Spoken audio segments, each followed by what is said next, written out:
Hello, my name's Justine and I'm 32 years old. Today I want to tell you about how I cut off contact with the only member of my family. I know it's sad, and this is just a way for me to let go of whatever feelings I had regarding the whole thing. Let me start from the beginning. My parents passed away when I was 15 years old, and shortly after that my grandmother passed away. The only remaining family I had, at least family that lived in my state, was my grandfather, William. Now, my grandpa and I already had a very good relationship. I was his only granddaughter and he spoiled me senseless. There was nothing I asked for that I didn't get. So even though I was grieving from the loss of my parents and grandma, I was happy that I got to live with him. Because he lost his family too, Grandpa became very, very overprotective of me. It took him a whole year to let me even go out of the house of my own, even if that meant just going over to the neighbor's house to play video games with my friends. He was also very critical and opinionated about my friends. These opinions of his never stayed between us only. His behavior changed based on who he was talking to, which scared a lot of my friends. As a result, I lost quite a few of them. And boyfriends? Don't even begin. I had 2 boyfriends and he made both of them cry, and then they left me. As much as I loved him, when it came time for college, I was ecstatic to leave. I wanted to live a life free of his judgment and influence. I moved to a college in the next state, and I will admit I did go a little crazy because I finally experienced a little freedom. That was until I met my husband, Henry. Henry and I shared a few classes together and we got to talking. It also helped that he was a very attractive man. I ended up developing a huge feelings for him, and I planned to ask him out at the end of the semester. However, when the time came, I chickened out and went back home instead of the semester break. I was super excited to meet Grandpa after a long time. Hey, Grandpa. Hi, sweetie. How are you? I'm doing good. What about you? All's well. How's college doing? It's hard, but what more do you expect when you're studying computer science? At least you'll be well settled later. That is honestly the only thing I'm doing this for. What else is new with you? Well, I met someone in college. Oh, who is it? His name is Henry. We've been sharing a few classes together and we got to talking. Are the both of you dating? Not yet. I mean, I want to, but I don't know if he likes me. If he doesn't like you, then he's an idiot. Grandpa. What? Look at you. You're a pretty lady and you're very smart. And any boy that cannot see that doesn't deserve any of your attention. Okay. I'll probably ask him out soon. Well, if the relationship goes well, bring him over. Are you sure? Why are you asking me that? Well, it's just that you tend to be really overprotective of me. When did I ever give you that impression?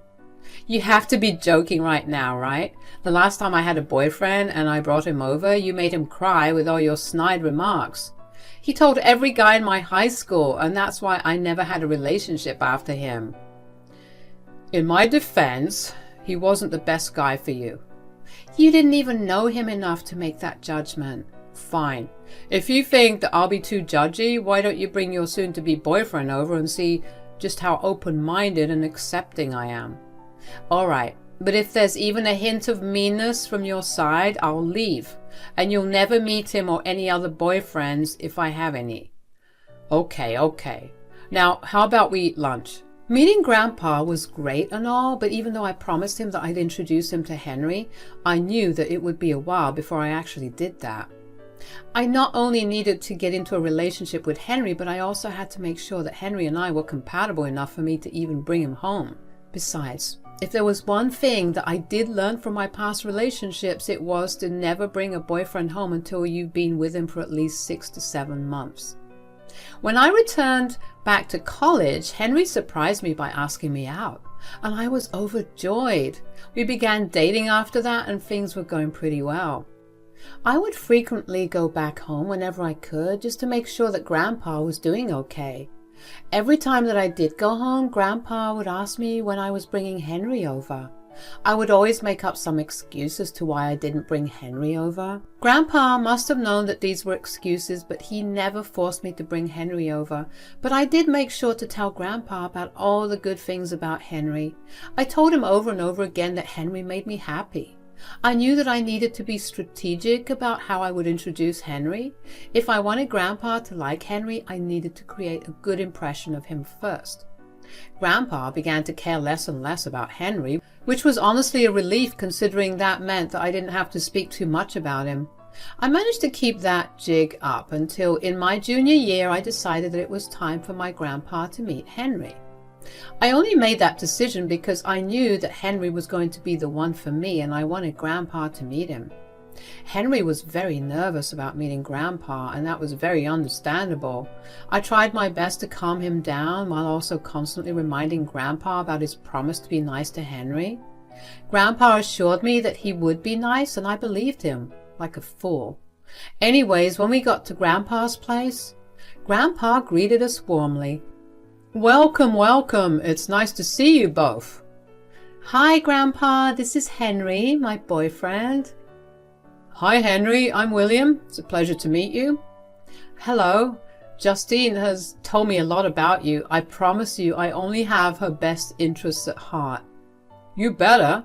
Justine's told me a lot about you as well. I've been waiting for 2 years now to see the boy that has captured my granddaughter's heart." "You know that I was scared to bring him around." Yes, but you're here anyway, so tell me a little more about yourself, Henry." "Grandpa, this isn't a job interview." "I never said it was. I just want to get to know the boy a little better." "Oh, it's okay, Justine. Well, I'm from Colorado, but I moved here for college, and I'm a junior right now." "Oh, wow, Colorado. That's a big move." "Yeah, it was pretty hard to adjust to the big change, but Justine made it easier and well worth it." "I bet. So, what are you studying?"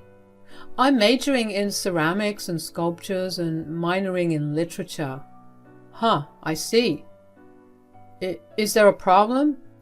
"Grandpa?" No, I'm not being judgmental at all." "Good, then let's just have dinner." "If I may just say one thing." "I don't think that's necessary." "How do you plan to survive in the future, Henry?" Pardon me? What do you mean?" "You're clearly not serious about the future. Your degree seems like a joke." "Grandpa, that is enough." "Well, it's really not. There's a huge industry for it, and I'm making money off of my ceramics right now." "Sure, but how long do you plan to survive on the bare minimum? I mean, I see why you're with my granddaughter now." "What do you mean?" "You're clearly only here with her because you know that if you get married to her, your entire future will be settled." "That is enough! This is exactly why I never wanted to bring Henry over. You are rude and disrespectful. Come on, Henry, we're leaving." "Oh, come on, Justine. Don't throw a fit right now. I was only worried for you." "You can be worried for me, but you don't have to be a jerk about it. I don't want to talk to you until you write Henry a good apology. Goodbye." At the start of the conversation, I was in fact happy that Grandpa was so nice. Until he wasn't. I never even stopped to think that Henry's degree would be an issue for Grandpa. I mean, I get why Grandpa had some issues with it, but there was a way that he could have taken to be more discreet with his concerns. At the very least, he could have pulled me aside and talked to me about it. But no, he had to be rude about it to Henry's face. If there's one thing I absolutely love about Henry, it's his passion. I knew just how passionate he was about his degree, and most of all, about his art. Grandpa did not even hesitate to crap all over that and insult Henry. That made me very mad. I grabbed Henry and we stormed right off. I didn't see why we had to continue lunch with a judgmental snob. Henry kept trying to persuade me to go back. He told me that he would deal with everything, but I reminded him that the entire point of his meeting with Grandpa was for Grandpa to show me that he was respectful of my decisions and of him. To make matters worse, Grandpa never reached out to me after that either, by call or text. Every time I thought of giving in and checking in on him, I would remember just how hurt Henry looked when Grandpa said all those mean things about him, and hot rage would fill my veins, so I never reached out to Grandpa either. So for the next 4 years, I did not speak with him. I achieved quite a few milestones, all of which Grandpa was not a part of.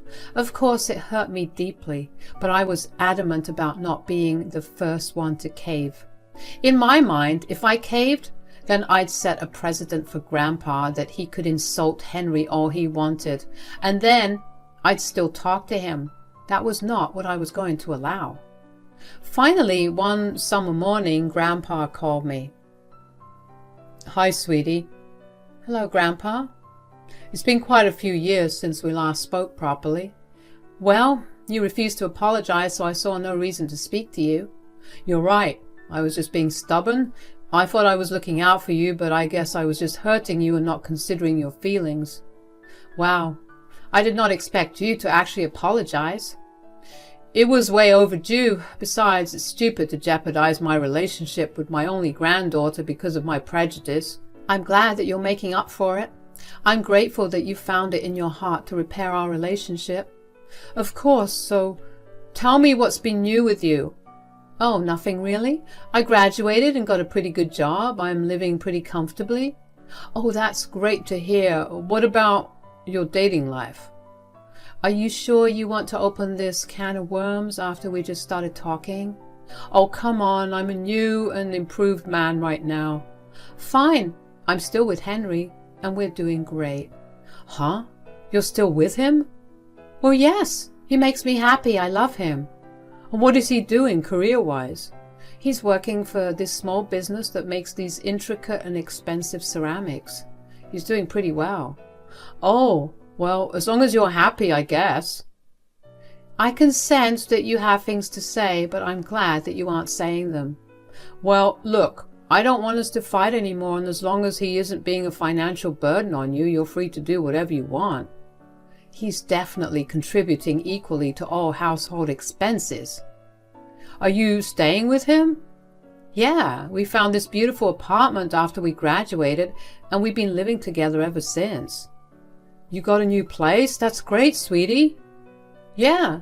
Why don't you come over for dinner sometime?" "Sure. Just tell me the time and place, and I'll be there with a nice bottle of wine." Now, I wasn't naive enough to fully believe that my grandpa had changed, but I also wanted to give him a chance to prove that he had. Henry was very glad that Grandpa and I had made amends and took it upon himself to clean the entire house and also cook a delicious meal for us. Don't worry, I helped too, but Henry was very stubborn about doing it because he wanted to really impress Grandpa.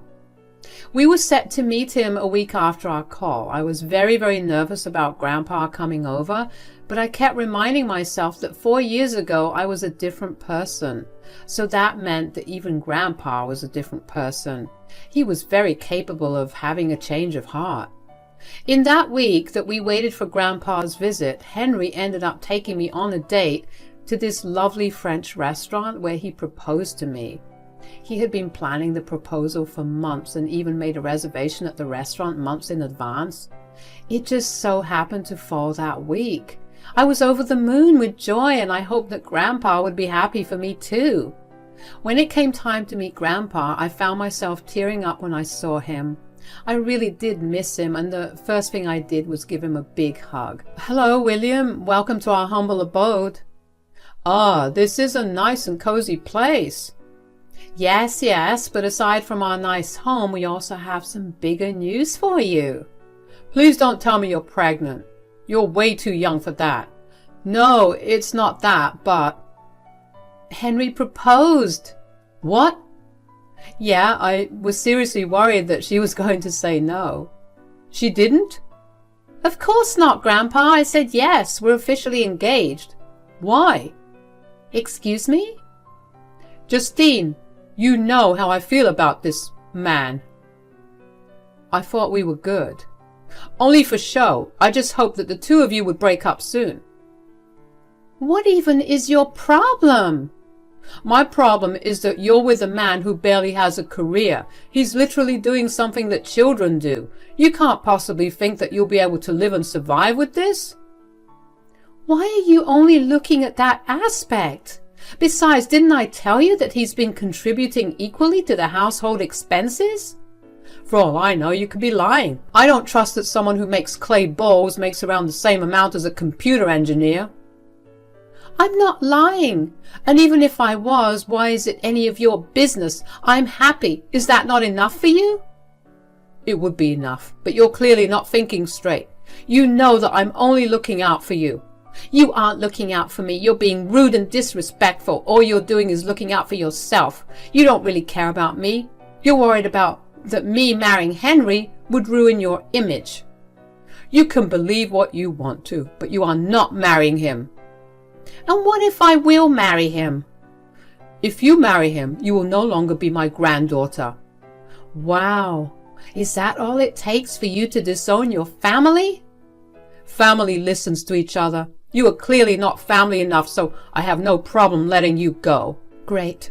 You can leave my home right now and never speak to me. So, you're choosing this man over your own grandfather?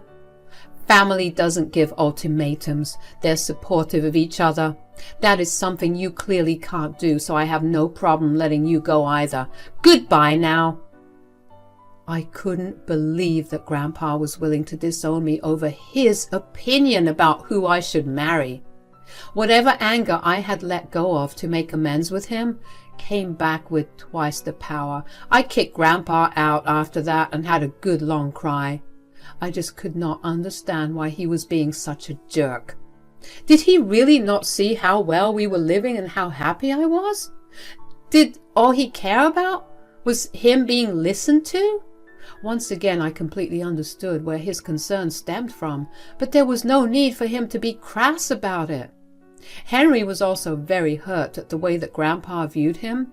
He hoped that Grandpa would at least give him a chance, maybe actually get to know him rather than make judgments about him and our future based on his career alone. I wanted that too, which was the only reason that I offered to make amends in the first place. It took some time for me to deal with the emotional effects of getting disowned by my only family member, but with Henry's help I was able to go back to my normal life. We busied ourselves with wedding preparations, and a year after Henry proposed, we got married. That day was truly one of the happiest days of my life. Since I had no family from my side, Henry's family took it upon themselves to constantly remind me that I was a part of their family now, and that they would always be there for me. In case you couldn't guess, that day was filled with a lot of tears, at least on my end. Anyway, I didn't hear anything from Grandpa for longer this time. I mean, I figured I wouldn't, considering he disowned me, but still. Henry and I moved to another house, one that was a wedding gift from his parents, and I never gave Grandpa my address. Yet one fine day, I got a knock on the door and got the shock of my life when I see Grandpa standing there. I felt angry, but I tried my best to remain calm and collected. Grandpa, what are you doing here? Hi, sweetie. Don't hi, sweetie to me. How did you find out where we live? Oh, are you and Henry still together? I mean, I assume you are, considering that you're still living in an apartment. If all you're here to do is insult my loving marriage, I don't want to speak to you. But you need to tell me how you found my address and why you're here. Well, I may have asked around for your address and found it. As for you and Henry being together, I'm sorry for the way I reacted. I don't think I can trust any of your apologies. You've proven to me time and time again that you never mean what you say. No, this time I sincerely mean it. I doubt that you only came here to apologize. Tell me the real reason you're here. No, what other... Cut it out. I'm giving you exactly 1 minute to tell me what you're here for. Otherwise, I'm shutting this door in your face. Fine, look, I really am sorry about everything, and I came over hoping to make things between us better. Why all of a sudden? I haven't been doing so well recently, health-wise that is. It's getting harder and harder each day to do the things that I otherwise did with ease. Well, I'm sorry that you're going through that, but what exactly do you want me to do about it? I was just wondering, would you consider helping me out? Maybe you and Henry could move in with me? Absolutely not. What? Why? Why would I voluntarily move in with someone who has been nothing but hostile to my husband? Why do you care about that? You're my granddaughter. My declining health should be a scary thing for you. Your granddaughter?